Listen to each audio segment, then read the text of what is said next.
It was my hope that after the tumult and pain experienced in 2023, which Kenyans are still deeply suffering, the Kenya Kwanza administration could begin this new year with much more reflection and humility that will plant hopes that vital lessons have been learned and that 2024 will be better.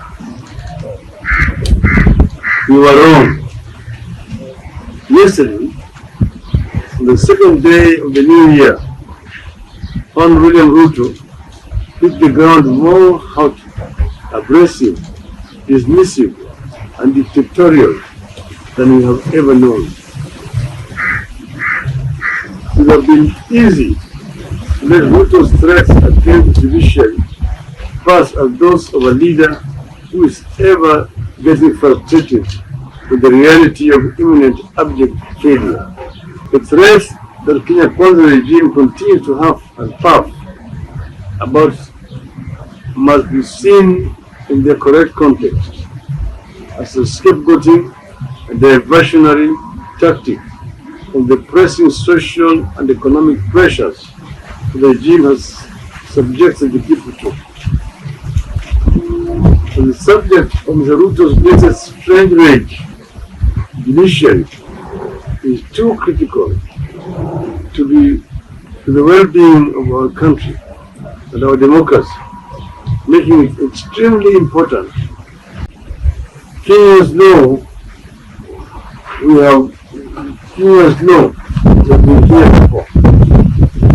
We've seen days when judges had cases in the dead of the night, way past official working hours, and sent opponents of states to jail. Kenyans know we have seen days when judges got transferred, sacked, or even got poisoned for delivering rulings that did not favor the state. Ruto wants to return us to that era of terror. As a people, we have in the past made heavy and painful sacrifices to establish a semblance of constitutional democracy as we now know it. Kenyans have every intention that every text of the Constitution that was promulgated in 2010 finds meaning in the manner in which they are governed every minute and every day of their lives. No sacrifice will be too much to pay to ensure this. Our judiciary is imperfect. The corrupt elements. Ruto cannot convince us that the judiciary is more corrupt than the executive branch of the government, which he leads. Corruption resides in the executive. The worst case of executive corruption or impunity right now is the acquittal of Mr. Henry Rotich over the Aror and Kimarel dams, where hoping 63 billion Kenya shillings was lost. The executive went all out to ensure witnesses were never summoned, or those summoned were never questioned. The entire plot was to save Mr. Rotich and close the case.